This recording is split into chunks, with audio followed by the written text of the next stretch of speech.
Je suis le professeur Chitibi Khaireddine, chirurgien urologue et chef de service de chirurgie urologique transplantation au CHU d'Annaba.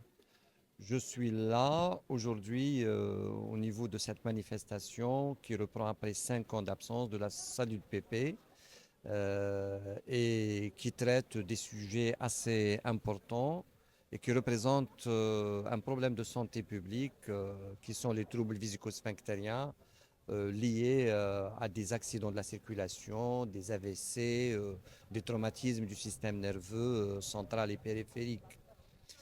J'interviens sur un sujet assez tabou qui les troubles sexuels, c'est cette catégorie de patients, c'est un sujet d'expertise qui est très peu traité, mais qui est très déterminant pour la qualité de vie de ces patients.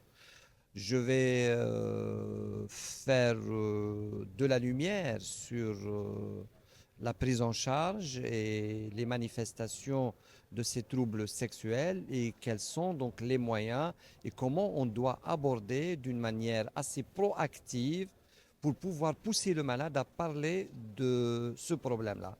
Dans le couple, ça représente une véritable crise. Ils hésitent à en parler à leur médecin. Leur médecin aussi, il est hésitant parce que soit il ne domine pas, soit il ne connaît pas beaucoup donc la question, soit il ne sait pas où il doit orienter ses patients. Et pourtant, il y en a des moyens, il y a des moyens thérapeutiques très efficaces qui peuvent rétablir la vie normale et régler ce trouble sexuel et donner un meilleur confort de vie pour ces sujets-là.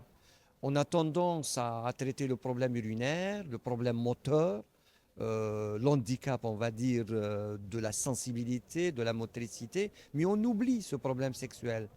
Aujourd'hui, et sans hésitation, je vous dis que l'Organisation mondiale de la santé a bien introduit depuis très longtemps d'ailleurs, donc le concept de la santé sexuelle. Et ces malades-là, ce n'est pas parce qu'ils ont un handicap qu'on va le majorer en négligeant la prise en charge de ce trouble sexuel.